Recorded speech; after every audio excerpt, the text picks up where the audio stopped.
The Green Ribbon Commission emerged out of the reality that the scale of changes that would need to happen in Boston for it to effectively implement its climate strategy were well beyond the municipal assets of the city. So the question was, where's the business and civic leadership table where we can have these long-term conversations?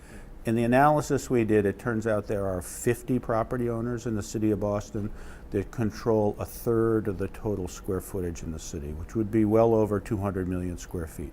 So the first evolution was to organize leaders in the key sectors, and we now have 4 working groups, one for healthcare, higher education, commercial real estate, and most recently cultural institutions. And the second evolution of the commission was to really help design, fund, and drive these 2 large initiatives, Climate Ready Boston and Carbon Free Boston.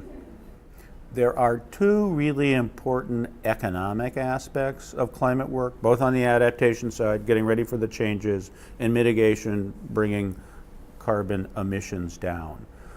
So one is simply the fact of protecting the assets in a city and having people feel that it's a viable long-term place. Because if the place feels like it's at risk, people will not invest capital in the place. The second aspect of it has to do with the impact on economic development. And there are really a couple of aspects to that. So one is talent attraction. If you look at the leading cities in the world that are working on climate change, they're all in the top 15 or 20 most livable cities in the world, and that's where talent wants to go.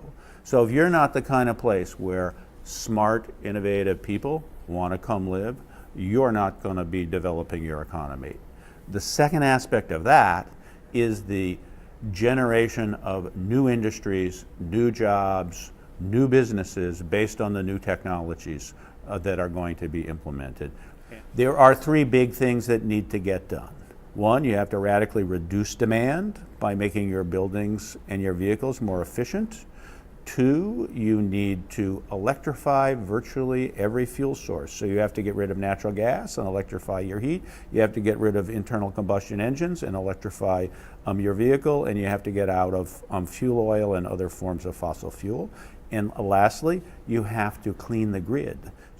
Considerations of equity have to be part of a city's climate strategy at the very beginning. They can't be tacked on at the end.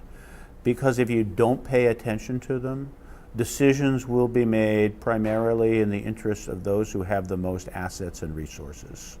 And on both the adaptation side, the adaptation resilience side, and on the mitigation side, if you do these things poorly, it can have big negative impacts on disadvantaged populations and disadvantaged neighborhoods and communities.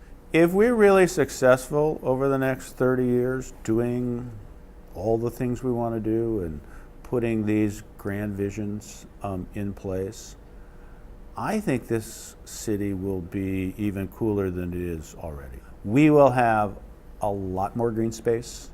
The city will be infused with nature. We'll have way more access to the waterfront. Transportation will be cheaper, more convenient, and more affordable. There will be vastly reduced air pollution in the city. The city will be quieter because we won't be listening to motors. There will be big chunks of the cities where people have reclaimed the streets and parking areas and streets are being used for other purposes. People will be able to live in more comfortable housing with better temperature control and lower utility bills than they had before. And we'll have way more mixed, compact, transit-oriented development places where people don't need cars. I'm continuously amazed by the creativity and positive energy and imagination of the folks who participate on the Green Ribbon Commission. They're doing it because they're entrepreneurs and they're innovators and they're passionate about their organization and passionate about their place. And I just think we shouldn't underestimate how much of that kind of creativity and energy there is. And a lot of what we need to do is just to unleash that as opposed to worry about how we're going to make this happen. We need to feed the entrepreneurs, and if we feed the entrepreneurs, there's a whole bunch of stuff that's going to happen that we can't even imagine yet.